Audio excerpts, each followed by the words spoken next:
And welcome into the Four Verticals Podcast, episode 177 for April 28th, 2026, here on this beautiful Tuesday, high atop a nice and warm Jacksonville, Florida. Got a big show for you guys today. A lot of things to discuss, a lot of things to talk about, a lot of breaking news as well. There's a lot of things happening in college football in terms of Texas Tech. We'll talk about that in just a second. If you guys are new here, welcome in, of course. We talk about college football all year round.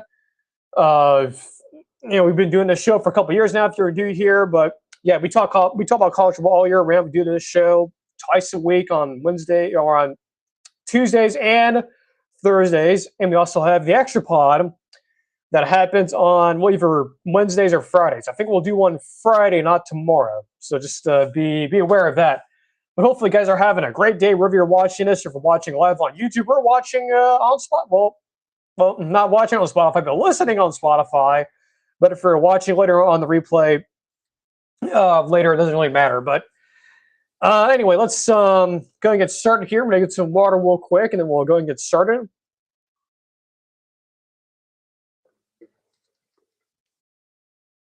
Okay. Let me get the graphic up here. Of course, last week we did these graphics last week, and that worked out pretty well. So let's get this. Let's try this here. I was experimenting before. So let's see if this is the correct one. I think it is. Loading. All right, boom. Here we go. Get back to my notes here. Okay. Brendan Sorsby. Yesterday, I was. So let me tell you guys what I was doing yesterday. So, of course, as most of you know, I'm a big weather nerd. So I was watching the severe weather event happening yesterday in the Midwest, like Missouri, Arkansas, Illinois. Watching Ryan Hall stream, him, Max Velocity, great guys. But I was watching those streams yesterday, and I get the news on my phone, and I go, that's funny. Brendan Sorsby gambling, what in the world is going on? So I did some research today, and I sort of have the graphic here, as you can tell, help you visually for watching on YouTube. If you're listening on Spotify, I'll just read out sort of what's going on. So Sorsby, of course, if you remember, he transferred from Texas Tech this past portal cycle, right? He goes there after he's replacing the previous starter there, whose name is escaping me, but doesn't matter. He is a new quarterback for this year. He was supposed to be the starter, right? However, it was discovered that he started making a lot of bets, right? He was gambling. I believe he was betting on like the Cincinnati Reds. I believe he came from Cincinnati originally before Texas Tech. Then he went or before that he was in Indiana. Brandon Moore, that's who the starting quarterback was. He's replacing, right? So there's this the whole investigation happens. He's being treated for gambling addiction, and of course they're supporting him through that. So the bottom line is that his career is not in jeopardy because of the NCAA rules of gambling, right? They have a very strict policy on gambling. So he is now being treated for gambling. He's going to some facility. Anyway, while excuse me. So let me look at my notes here, make sure I get everything right. Okay, so he could be. This is the bottom line is that his career is in jeopardy because of all these rules, and he could be banned from college sports. And of course, as all this is going on, as I was listening to Storm Chaser Brad Arnold's stream yesterday, because they had Josh Pay with them. Pay brings up, hey, Joe McGuire was telling me, hey, I'm going on vacation the next few weeks. So he is supposedly not even in the country, and all this is going on. He might be losing his quarterback for the entire season. So what I'm trying to say here, this could be very much a disaster for Texas Tech in terms of them potentially losing their quarterback. He'll not be eligible. He could be banned permanently from college sports. Hammond, the backup quarterback, I believe he's just now getting healthy, so he would be your starter. But that is a huge downgrade, going from Brendan Sorsby, really going from Brendan Moore to Brendan Sorsby to the backup quarterback, Hammond. That is a very steep decline there, from going from decent talent to fairly good talent, probably even an upgrade. So now you're going down to, and I'm not harping on the Hammond kid, but let's just be real here. He's not nowhere near as talented as Brendan Sorsby is. So this is a huge story for Texas Tech. And look, this is the whole thing about them being ranked in last week's post-spring poll on Thursday. I had nothing, that was nothing to do with this. I had no idea this was happening at all, period. So I had no clue that he was going to be suspended That had nothing to do with Texas Tech being at 25 in my poll, while everyone else has them in the top 10 to begin the year. So nothing to do with that. So again, his career is in jeopardy. He's currently away from the team, and he could be banned from college sports, meaning that Texas Tech will have yet another new quarterback after they thought they had their starter for the season already locked in after spring. So this is a total crowbar in the bicycle spokes, as Josh Pate says. I cannot imagine what's going through Joe McGuire's mind right now. I mean, again, like Josh Pate said yesterday on Brian Arnold's stream, he's away on vacation apparently. And people were bringing it up in the chat yesterday on Arnold's stream while they were storm chasing, saying, "Hey, Josh, what's your thoughts on this whole Brendan Sorsby thing?" And he just said, "Yeah, I mean, McGuire's on vacation. He's probably just as confused as we are." So I don't know, guys. This is absolutely incredible. I have no idea. I mean, look, the other part of it as well. How much power does the NCAA really have here? Like, are we really about to see a starting quarterback in a major, well, not a major conference, but one of the major four conferences get banned from college sports and get, be told to not play because of gambling? Really? Again, I'm not saying we're not going to go into the whole rabbit hole of gambling and all that type of stuff. That's your own personal opinions on that. I'm not going to tell you. I'm not going to advise you guys to spend your money and things like that, or even get into gambling. And look, we use like the FanDuel betting lines and all that type of stuff. We use that for research purposes. I'm not telling you guys to bet or not. That's your decision. I don't personally, but I like using it as for research purposes. But this is definitely opening up a major conversation on sports betting among athletes, right? It'll be interesting to see, will the NCAA actually stick to their rules and actually lay down the law saying, no, you cannot do this. You'll be banned from this if this is all true. You'll be banned from the college sports in general. You'll not be a starting quarterback. Your career is over. So it'll be interesting to see how much power the NCAA really has here. Because as with previous situations, whether it's Nico Iamaleava, the whole recruiting thing, and other court cases have proven that the NCAA has really no power. Do they have power in this? That's my question. So hopefully they can get this situated, and hopefully Brendan Sorsby is able to play. But man, if he is not, that is a major downgrade for Texas Tech. I'm just saying it right now. That is a major downgrade from what they were going to have of Sorsby to him and the backup quarterback, who I believe is he's just recovering from an ACL tear from an injury. So I don't know. I mean, we just had this last year too with what's his name, John Mateer. Now that was all cleared up and he was able to start, but it sounds like this is even more serious. There's even more possibilities here. So hopefully this gets cleared out. I don't want to see any star players being ruled ineligible for anything. I wish it doesn't happen. I understand there's situations where it has to happen, but as something as silly as this, I would really hope that the NCAA or something were to happen to where this does not happen, this goes away. Very unlikely based on what we're hearing. I mean, you had P. Famel on, Pat McAfee earlier saying what the graphic is saying here. They could be banned from college sports in general.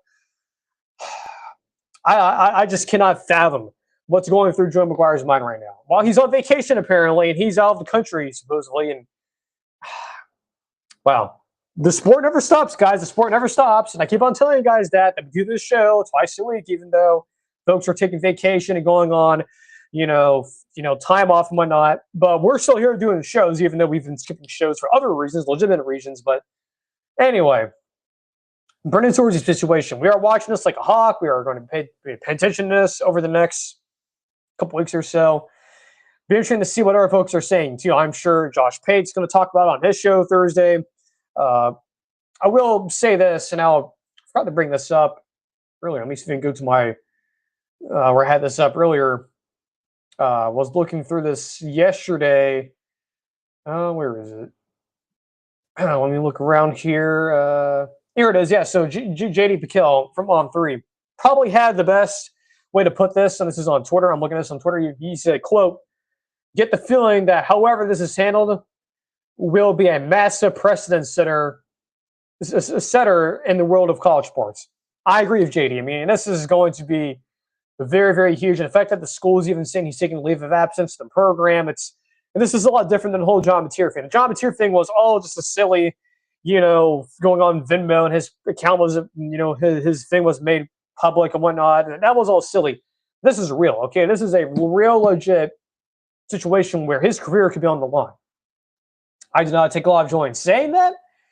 But for something as silly as this is real, and this is not, people making up stuff and whatnot. So this is a real situation, and there could be significant, as Pete Thamel said on Pat McAfee. I just put up what was said. He said, quote, well, not quote, but I just said, it is going to be an uphill battle to play college football again and faces a permanent ban from sports according to the NCAA rules. Again, this is not what Pete Thamel is saying this is not his opinion. This is coming from the NCAA. Again, the other side I just brought up is that how much power does the NCAA really have?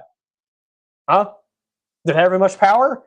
Again, based on what we've heard from other court cases and other situations, they don't have a lot of power.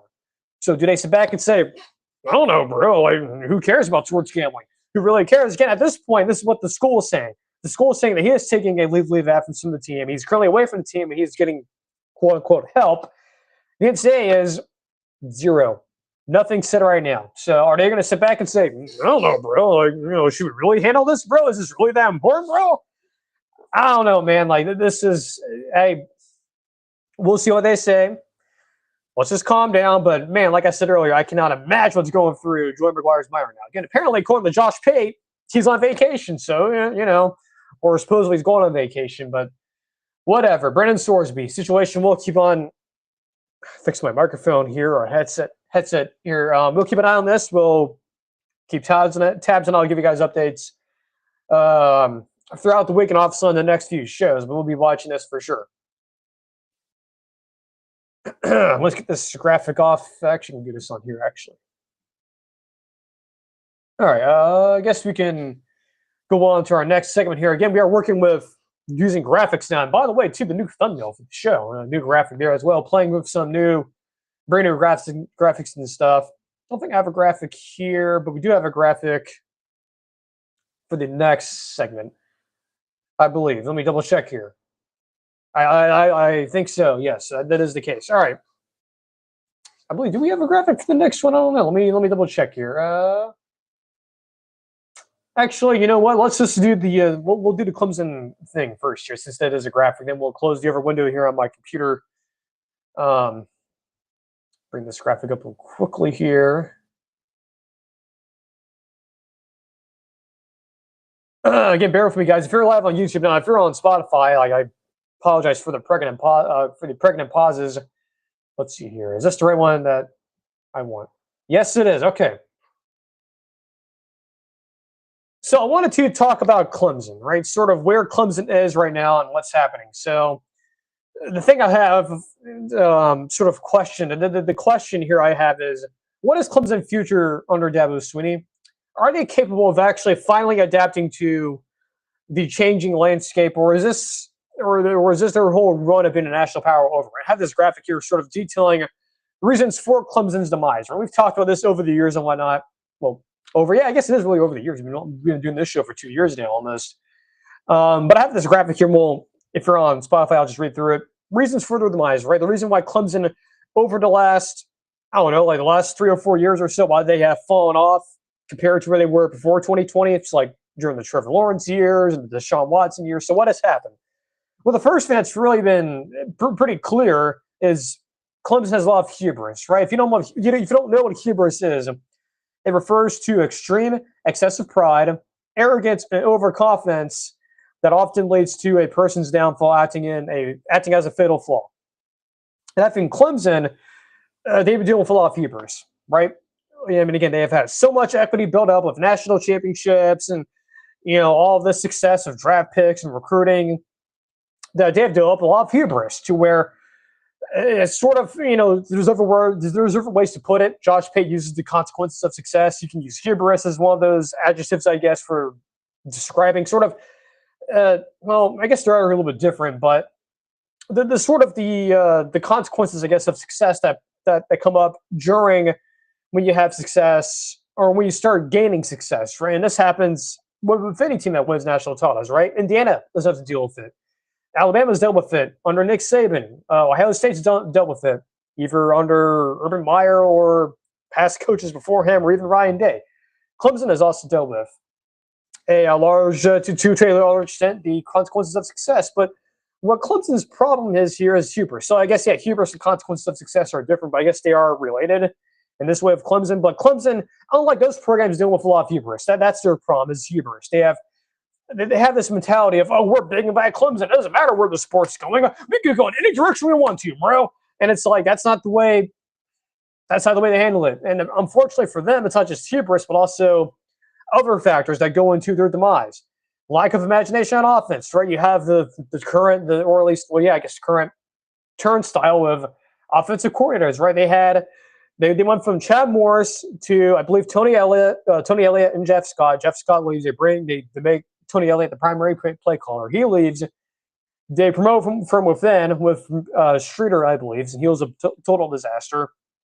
Move on from Brendan Streeter. Finally seemed like, hey, they're finally making a real hire, an actual outside hire with Lincoln Riley's brother, Garrett Riley. Didn't work out so much. It did. He gets fired last year, and then now the circle's complete now with Chad Morris coming back. So lack of imagination on offense, and this also plays into poor hiring. I just basically just described what Clemson did on the offense, but same with the defense too. Up until they hired Tom Allen, you're doing the same thing on defense that they were on offense. After Brent Venables left, it was hiring from within.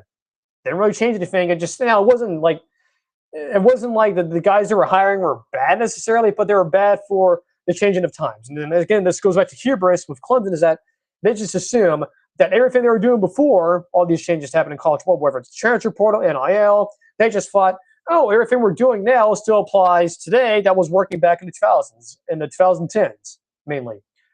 No, it doesn't. As we have seen, so far based on the results, that's not the case. And I think Clemson has been very, very slow to making these necessary changes to finally, get themselves to where college football is right now. So I've explained the Clemson's, the whole demise of Clemson, right?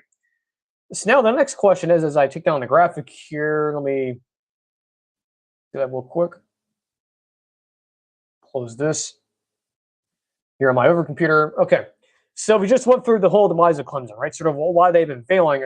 But the real question is, can they get out of it? Like, can they actually rescue themselves from what's been a very, very poor, 5 years or even 6 years now, 5 to 6 years going into the 2020s, right? Again, the last time Clemson was fairly successful was the late 2010s, right? 2018, 2019. 2020 was probably the last year. Of course, that happened to be Trevor Lawrence's final year, to where you really had Clemson being what Clemson was back in the 2010s. Now, granted, that whole year was weird too with the shortened season and whatnot in 2020. But still, that was the last time you really saw Clemson being fairly good. Now, they don't even look like themselves anymore. They had DJU for a couple of years. I believe 2022 was like the last somewhat remnant of Clemson being reasonably good or reasonably similar to what they were in the 2010s. Even that's not far from where they are now. Right, last year was a very much so far apart from where they were previously. Right, winning 7 games last year. So, can they rescue themselves? Can they actually find a way to, get rid of this hubris and finally have a good offense again, and no longer, having this run of the mill of hiring and firing coaches and just overall, actually hiring actual coaches, not even just coaches, but staff overall on the personnel, just hiring people who are imaginative and are actually able to, get Clemson to a point where they're competing with teams in the current landscape of college football. They're just not doing that right now. And again, look through all the years recently where they've had just constant failure after failure after failure, given with Clemson standards currently. Again, we're using the high standards of Dabo Swinney to grade Clemson now. Grant you what Clemson's doing currently, a lot of teams will kill for that, right? Like Auburn would certainly love to have a winning season. Obviously, teams like maybe not that, but like Auburn, Florida State, go down the list, UCLA, Oregon State, those programs like that, they would kill to what Clemson has done in this decade, in the 2020s. They would love to have that. But with Clemson, that's not good enough, though. That's never been good enough under Dabo Swinney. It's never been good enough. And I think folks are right to be frustrated with him, and I don't blame them. But my worry is that can they really get themselves to a point where they're competing to the level of these other teams and these other programs? Now, it's going to be tough to really see where that's at right now, because at the moment they have not shown that they have been able to do that. The past couple of years, obviously, you've seen even Florida State who they have been horrible the last couple of years. Even within the last 5 years, even Florida State has been better than Clemson in terms of using the portal. Like, granted, Florida State's used the portal way more than anyone should. That's the other extreme, using the portal way more than what Clemson has. But even Florida State has had way more success than Clemson has in the last couple of years. Even they have, and even they're right now, currently the last couple of years have been. So, I mean, right now, look, you have Tom Allen on the defense. That's good. That's an outside hire, and I think that's working for you. But on the offense, in terms of what I'm talking about right now, is Clemson. Can they actually, what is their future? Can they actually get themselves back to where they were before this rut they've hit in the last 5 years? So you've hired from, outside somewhat, even though one of them didn't work on offense. You sort of are trying to see what happens on the defense. But with the offense now, you bring in Chad Morris, but when has Chad Morris been relevant? He has not been relevant in like 7 years or so. The last time he was relevant was with Clemson in 2014. From there, actually technically it was with SMU, but on the major college ball, he was less relevant, or at least doing well and relevant at Clemson in 2014. Now, the last time he was somewhat relevant was at Auburn and was with Auburn in 2020 with Gus Malzahn. But even before that, this Arkansas 10 years. What I'm trying to say is hiring Chad Morris is not the real answer to be consistently good in college ball today. I just don't see it at all. And if you look at Clemson's schedule, we can pull it up here. We'll have a graphic for it, but we don't. We're still experimenting with the graphics and whatnot. But if you pull up Clemson's schedule, and we can see who they play. And trust me, it's not going to be easy. They have LSU week 1 automatic, so there's that. You get G5. You have North Carolina. You should win that game, so you should start 2-1, worst case. Then you have to go on the road on a Friday night to Berkeley, California, to play the Cal Bears.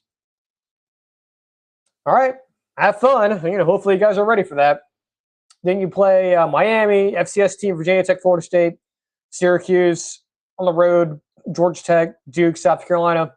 It's not like the toughest schedule in the world because it is the ACC, and the ACC is, for the most part, barbecue chicken when it comes to having at least them being a talked about conference that is actually good. Along, at the very least, at the same level as like your Big Tens and the SECs. But their schedule early on, though, very sneaky tough. Again, you have LSU, you have Miami, you have Virginia Tech. Those are games that you can easily lose, right? Especially where Clemson is currently. But at Cal, September 25th on a Friday, on a short week going out to the West Coast, if I'm a Clemson fan looking at that game right there, circling that game, I am really worried. Because if you lose that game, you start 2-2 before your bye week, head into that bye week before Miami, that is a total vibe situation there at Clemson. It's going to be a very, very rough week there if that happens. Again, I know a lot of folks are looking at, Florida State, Virginia Tech, Miami, LSU, North Carolina, I guess because of, Belichick, his first trip ever to Clemson for a game. Don't sleep on that Cal game. Don't sleep on it. They still have good talent there. I know they have the coaching change there. But that is a game that I would circle to be a huge red light, just a total upset alert game. Like, that is a game that I could easily see Clemson losing because it's on the road and the travel dynamics in the short week, and you have Miami on deck after, right? It's total trap game. So just don't lose that game, because if you do, then this whole season for Clemson can easily spiral out of control, and you'll have players, you'll have Clemson on quit watch essentially, basically. So yeah, the future for Dabo and Clemson, I don't know. Again, like we talked about, again, they have a lot of hubris. That's been a part of it. The lack of imagination on offense, poor hirings. It's just I really cannot see right now. And look, last year's Clemson team, Josh Pace talked about it recently. Last year's Clemson team, you can see it via the draft, as we'll talk about here in a few minutes. Like, the talent there in Clemson even last year wasn't terrible.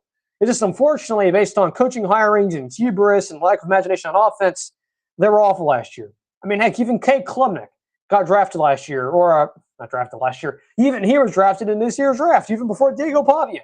And Diego Pavia was a freaking Heisman contender. He was in New York for the Heisman.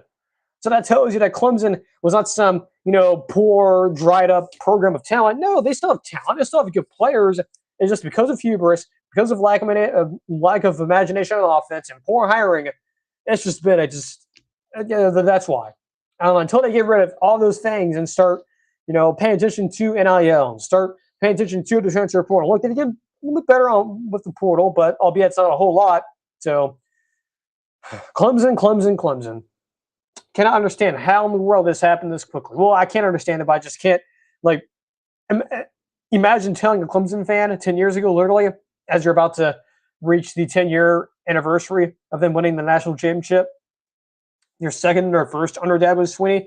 Imagine telling a Clemson fan 10 years ago, saying, hey, 10 years from now, you guys are coming off of a 7-win season, and Dabo is still your coach. He is still your head coach. And you're going to say, oh, man, Dabo, does he have health issues or something? He's on the road. Is he on the road with retirement? Well, retirement, we'll see. But health issues, no, he's totally healthy and fine. It's just college ball has changed, and he has been very, very slow and reluctant on other things, hubris and offense being poor and bad hiring have led him to going to 7 wins. Again, imagine telling Clemson fan 10 years ago all this. If you're to time travel and tell them that, they'll be like, they're on drugs. Or, how bad is Clemson? How bad is Dabo? Just mind-boggling stuff here. Imagine telling yourself that 10 years ago, how far Clemson has fallen.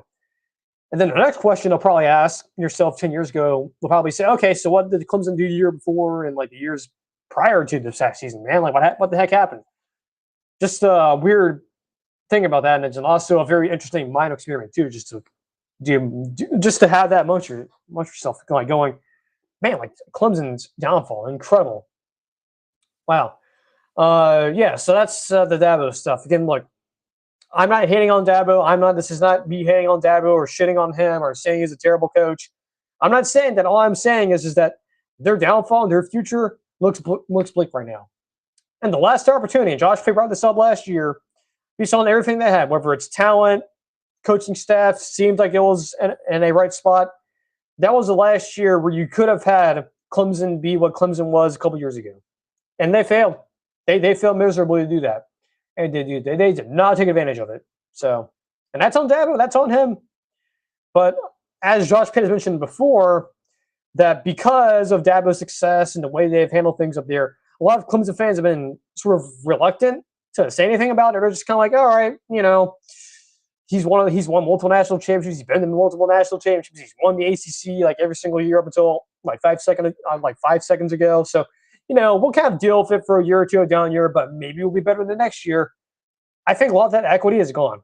And I think you are starting, especially if Clemson does, and if they do what I think they're going to, well, at least not what I think, but what they could do potentially, lose to LSU and then lose to Cal going into that Miami game.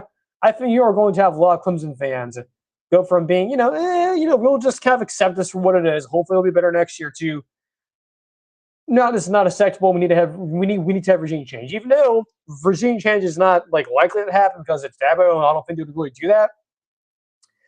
But you'll start to have Clemson fans begin to act like Auburn fans, back on their Malzahn. So you start to, literally Clemson and Auburn, that whole comparison comes back. But yeah, you'll have Clemson fans if they start 2-2, if losses to LSU and Cal before that Miami game, you're going to have the most negativity you've ever had from Clemson, and really, in my lifetime, really. I mean, since they've been relevant under Dabo, yeah, and it's going to be very, very shocking that it happens. I hope it doesn't happen for Clemson fans' sake, but if it does happen, boy, I mean, if you thought Auburn fans under, with Malzahn was bad, whew, man. I mean, Clemson fans, again, they have been very sheltered and whatnot. They've been just, they've not been very critical of Dabo. But, man, if they start 2-2 next year, losing to Cal on the road on a Friday night, ooh, tell you right now, I mean, those Twitter is going to be, or X is going to be, it's going to be a total disaster. And it'll be, look, I'll be sitting back and watching it, watching Clemson Twitter burn down. But, man, it's going to be a very, very rough time there up there in Clemson, South Carolina. And even if that happens, I wonder what Tyler from Spartanburg's thinking. Good old Tyler. I don't know where he is. He hasn't. I don't think anyone's heard from him lately. But if you know, you know. But anyway, as we roll along here to our final segment, a little more of a shorter show today because we did get to a late start. But again, thank you guys for tuning in. Of course, we do this show twice a week, Tuesdays, Thursdays. We have an extra pod either on Wednesdays or Friday. Or Fridays. May have one Friday, probably not tomorrow. Who knows? Maybe we just do one tomorrow randomly. Who knows? But yeah, we do this show twice a week on YouTube. Of course, we're live right now, and also on Spotify, audio only. And we also, we're active on X. We also have our Instagram account. So be sure to follow us on all those platforms: YouTube, Instagram, X, Spotify, podcast feed. Make sure to do all that. Helps us out. Doesn't do anything. Doesn't sign you up for anything. Just helps us out. Helps us stay relevant within the algorithm in the growing world of college. College ball shows. A lot more shows are popping up, but I think ours, hopefully, getting into next year hopefully we'll grow a lot more than 12 subscribers. We need that number to go up way more than it has recently.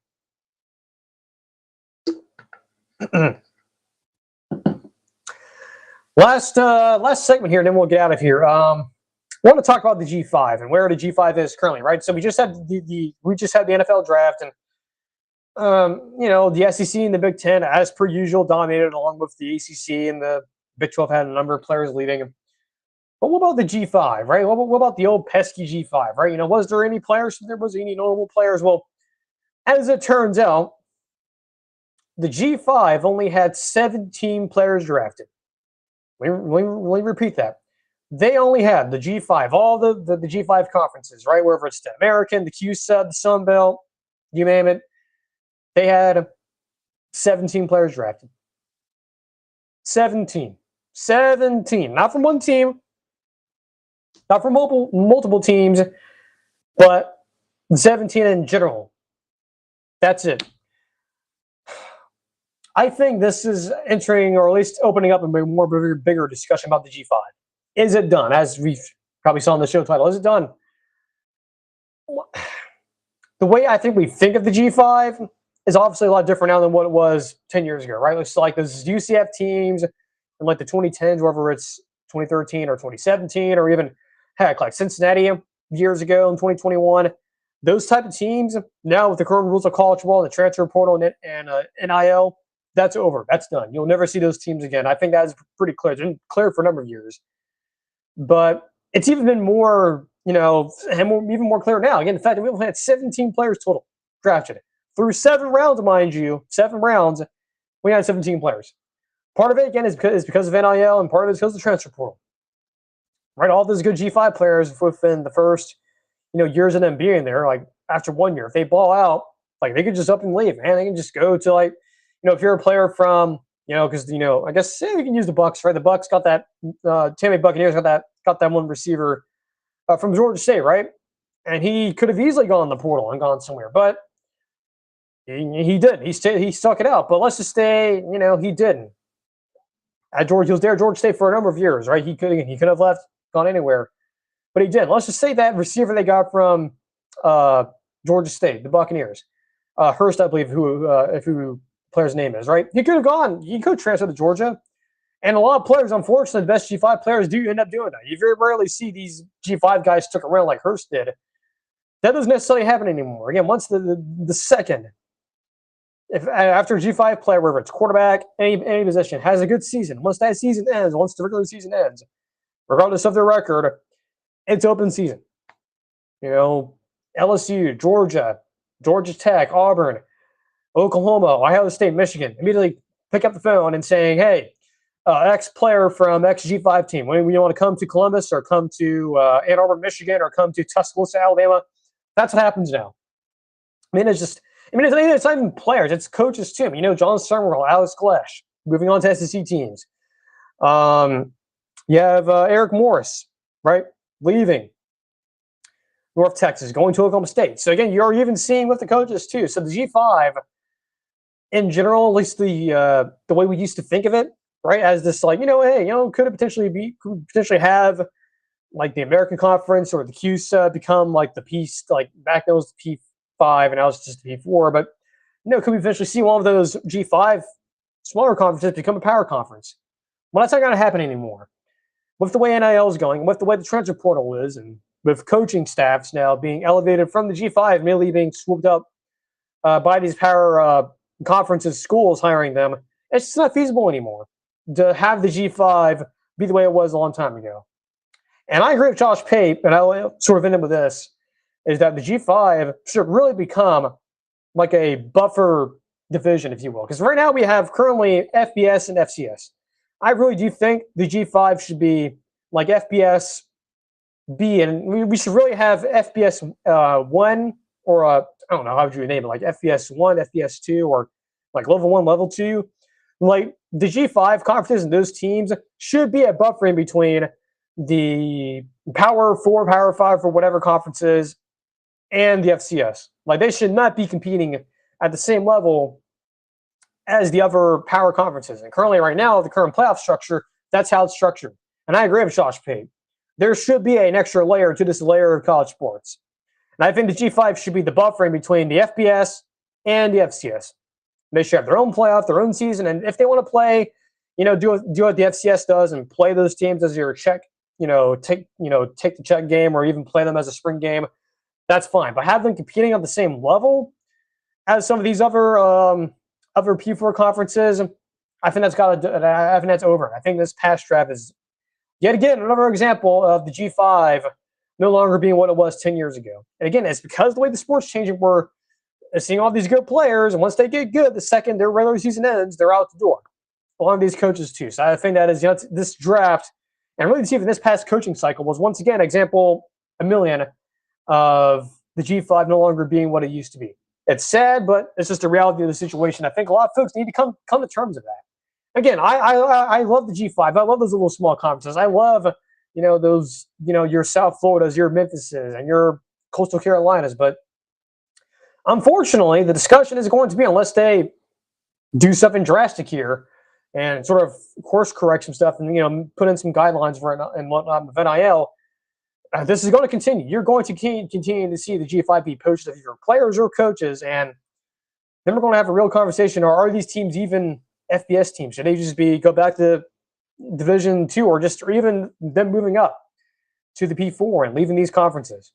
I don't know what the answer is truly, but my personal opinion, I agree with Josh Pate, just have the G5 be a buffer, or just combine them with the FCS and kind of go back to where some of these teams even were before when they jumped up, like a Coastal Carolina or even a JMU, because they used to be FCS teams not that long ago, but now they're G5s. Even they're now starting to deal with the harsh reality of, leveling up.